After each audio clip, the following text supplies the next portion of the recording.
आकाशवाणी मुंबई. तुषार पवार प्रादेशिक बातम्या देत आहे. ठळक बातम्या. आर्थिक वर्ष 2025-26चा आर्थिक पाहणी अहवाल विधानसभेत सादर. यंदा अर्थव्यवस्थेच्या वाढीचा दर 7.9% राहील असा अंदाज. कामगारांच्या सुरक्षेच्या दृष्टीनं कायद्यात आवश्यक बदल सुचवण्यासाठी आमदारांची एक समिती गठीत करू असं कामगार मंत्र्यांचं विधानसभेत निवेदन. राज्यसभेच्या द्वैवार्षिक निवडणुकीसाठी राज्यातून 7 उमेदवार.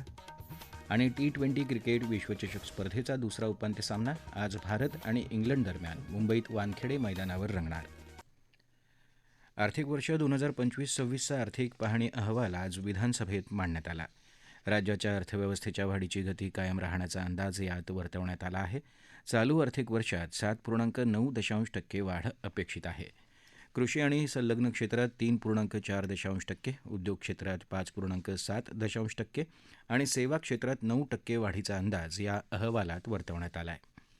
चालू आर्थिक वर्षात सांकेतिक स्थूल राज्य उत्पन्न 51,597 कोटी तसंच वास्तविक स्थूल राज्य उत्पन्न 28,82,699 कोटी रुपये असेल. या आर्थिक वर्षात राज्याची आर्थिक महसुली जमा 5,60,964 कोटी तर महसुली खर्च 6,06,855 कोटी रुपये राहील असा अंदाज वर्तवण्यात आला आहे.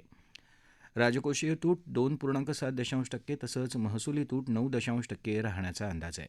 राज्याच्या ऋणभारात 11.1% वाढ अपेक्षित असून चालू आर्थिक वर्षात राज्यावर 9,32,242 कोटींचा ऋणभार आहे. त्याचप्रमाणे राज्याचं दरडोई उत्पन्न 3,47,903 रुपये असल्याचं अहवालात म्हटलं आहे. आगामी वर्षाचा अर्थसंकल्प मुख्यमंत्री देवेंद्र फडणवीस उद्या सभागृहात सादर करतील. नागपुरातल्या एका स्फोटकाच्या कारखान्यात स्फोट होऊन 22 जण मृत्युमुखी पडल्यावरून आज विधानसभेत विरोधी पक्षानं सरकारला धारेवर धरलं. कारखान्याचा मालक आणि अधिकाऱ्यांवर हत्येचा गुन्हा दाखल करावा आणि कारखाना बंद करावा अशी मागणी विजय वडेट्टीवार, नाना पटोले, संजय मेश्राम यांनी केली. कारखान्याचं ऑडिट होऊन इथं स्फोट होत असेल तर निरीक्षकावरही गुन्हा दाखल झाला पाहिजे अशी मागणी त्यांनी केली. यावर या प्रकरणी सदोष मनुष्यवधाचा गुन्हा दाखल झाला असून योग्य ती कारवाई केली जाईल असं राज्यमंत्री आशिष जयस्वाल यांनी सांगितलं. सरकारच्या उत्तरावर समाधान न झाल्यानं विरोधी पक्ष सदस्यांनी हत्येचा गुन्हा दाखल करायचा आग्रह धरला. यावर या प्रकरणी विभागीय चौकशीचे आदेश दिले आहेत. याचा अहवाल आल्यानंतर गुन्हे दाखल करण्याचा विचार केला जाईल असं कामगार मंत्री आकाश फुंडकर यांनी सांगितलं. त्यानंतर विरोधी पक्षानं सरकार गुन्हेगारांना पाठीशी घालत असल्याचा आरोप करत घोषणाबाजी करत सभात्याग केला. चंद्रपूर इथल्या दालमिया सिमेंट कारखान्यात अपघात होऊन 2 कामगार गंभीर जखमी झाले आहेत. या घटनेनंतर प्रशासकीय अनास्था आणि कंपनीच्या आडमुठ्या धोरणामुळे कामगारांच्या कुटुंबांना वाऱ्यावर सोडलं जात असल्याचा आरोप विधानसभेचे विधिमंडळ नेते विजय वडेट्टीवार यांनी केला. यासंदर्भात त्यांनी सरकारकडे तातडीनं हस्तक्षेप करण्याची मागणी केली. चंद्रपूर सिमेंट कंपनीत झालेल्या अपघातात 2 जण गंभीररित्या जखमी झाले. नागपूरप्रमाणे त्यांनाही 50 लाख रुपयांची आर्थिक मदत जाहीर करावी. केवळ आश्वासनं न देता ठोस मदत करावी अशी मागणी वडेट्टीवार यांनी लक्षवेधीच्या माध्यमातून केली. यावर मंत्र्यांनी कामगारांना जास्तीत जास्त मदत मिळवून देऊ असं आश्वासन दिलं. तसंच चंद्रपूर इथं यासंदर्भात बैठक घेतली जाईल. कामगार कायद्यात आवश्यक बदल सुचवण्यासाठी आमदारांची एक समिती गठीत केली जाईल असं उत्तर मंत्र्यांनी विधानसभेत दिलं. गेल्या 4 वर्षात देशातल्या आघाडीच्या 4 राज्यांमध्ये महाराष्ट्राचा आर्थिक विकासाचा वेग सर्वात कमी राहिला असल्याचं सरकारी आकडेवारीत म्हटलं आहे. कोविड नंतरच्या काळात 2021-22 ते 2024-25 या कालावधीत महाराष्ट्राचं राज्यांतर्गत सकल उत्पादन सुमारे 43% वाढलं. मात्र कर्नाटक, गुजरात आणि तामिळनाडूनं महाराष्ट्राला मागे टाकलं असं या आकडेवारीत म्हटलं आहे. असं असलं तरी 2024-25 या वर्षात 42,67,771 कोटी रुपये इतक्या अंदाजित राज्यांतर्गत सकल उत्पादनासह देशातली सर्वात मोठी अर्थव्यवस्था म्हणून महाराष्ट्राचं स्थान कायम असल्याचंही या आकडेवारीत म्हटलं आहे. राज्यांतर्गत सकल उत्पादनात कर्नाटकानं सर्वाधिक 65%ची, त्याखालोखाल गुजरातनं सुमारे 48% इतकी तर तामिळनाडूनं 47%ची वाढ नोंदवली आहे.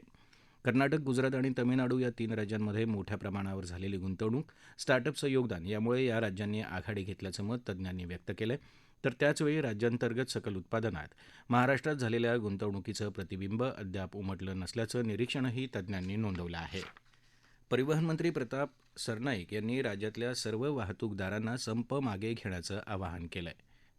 काल माननीय मुख्यमंत्र्यांशी चर्चा झाली. चर्चेअंती जी समिती आम्ही नेमली होती त्या समितीचा अहवाल जो प्राप्त झाला आहे त्यावर पोलीस खातं आणि वाहतूक खातं त्यांचे समन्वय साधून अधिकाऱ्यांसह माननीय मुख्यमंत्र्यांनी परिवहन मंत्र्यांबरोबर एक बैठक घ्यावी आणि त्या बैठकीमध्ये योग्य तो निर्णय घ्यावा अशी विनंती केली आणि माननीय मुख्यमंत्र्यांनी ती विनंती मान्य केलेली आहे. वाहतूकदारांच्या सर्व संघटनांशी समन्वय साधण्याचे सरकारचे प्रयत्न सुरू आहेत. ई चलन पद्धत बंद करण्याच्या मागणीसाठी सर्व वाहतूकदारांनी संप पुकारला आहे. पण महसूल वाढवण्यासाठी नव्हे तर वाहतूकविषयक नियमांचं काटेकोर पालन होण्यासाठी ही पद्धत सुरू केल्याचं सरकारचं म्हणणं आहे. या प्रादेशिक बातम्या आकाशवाणीच्या मुंबई केंद्रावरून देत आहोत.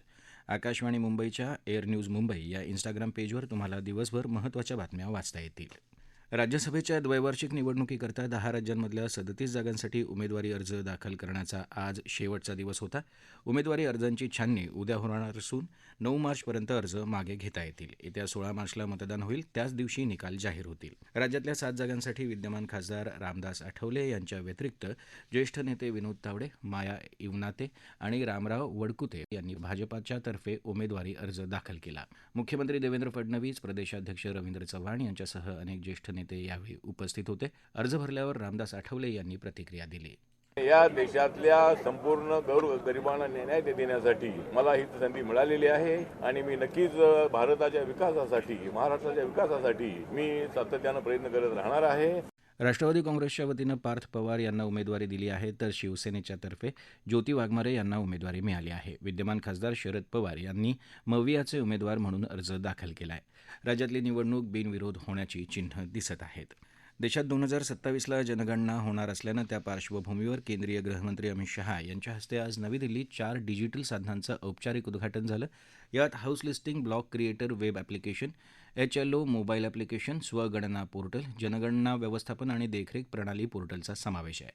त्याचवेळी गृहमंत्र्यांनी जनगणना 2027साठी महिलांकरता प्रगती आणि पुरुषांसाठीच्या विकास या शुभंकरचं औपचारिक उद्घाटनही केलं.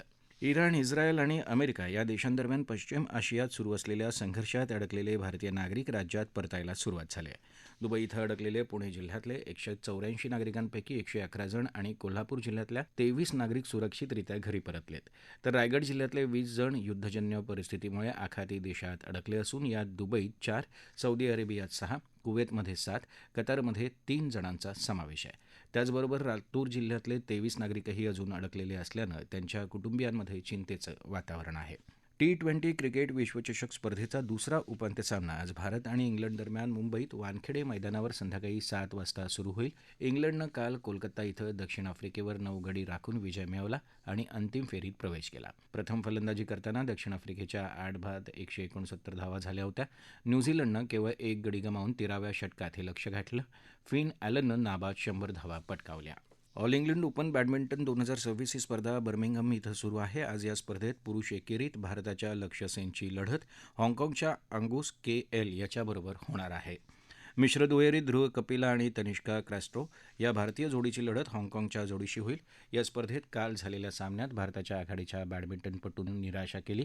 दुहेरी प्रकारात भारताचे आघाडीचे खेळाडू सात्विक साईराज रांकीरेड्डी आणि चिराग शेट्टी हे पराभूत झाले. मिश्र प्रकारातही रोहन कपूर आणि ऋत्विका गड्डे यांची जोडी, तर पुरुषांच्या एकेरीत आयुष शेट्टीही पराभूत झाला. नवी मुंबई महानगरपालिकेच्या स्थायी समिती सभापतीपदी भाजपाचे अशोक पाटील, तर परिवहन सभापतीपदी भाजपाचे विकास झंजाड यांची बिनविरोध निवड करण्यात आली. महापालिकेत एकूण 111 नगरसेवक असून त्यात भाजपाचे 65, शिवसेनेचे 42, उबाठा गटाचे 2, मनसेचा 1 आणि अपक्ष 1 नगरसेवक निवडून आले आहेत. ठळक बातम्या पुन्हा एकदा. आर्थिक वर्ष 2025-26चा आर्थिक पाहणी अहवाल विधानसभेत सादर. यंदा अर्थव्यवस्थेच्या वाढीचा दर 7.9% राहील असा अंदाज. कामगारांच्या सुरक्षेच्या दृष्टीनं कायद्यात आवश्यक बदल सुचवण्यासाठी आमदारांची एक समिती गठीत करू असं कामगार मंत्र्यांचं विधानसभेत निवेदन. राज्यसभेच्या द्वैवार्षिक निवडणुकीसाठी राज्यातून 7 उमेदवार. आणि T20 क्रिकेट विश्वचषक स्पर्धेचा दुसरा उपांत्य सामना आज भारत आणि इंग्लंड दरम्यान मुंबईत वानखेडे मैदानावर रंगणार. याबरोबरच आकाशवाणी मुंबई केंद्रावरचं हे प्रादेशिक बातमीपत्र संपलं. पुन्हा भेटूया संध्याकाळी 5 वाजता आकाशवाणी मुंबईच्या पुढच्या बातमीपत्रात. नमस्कार.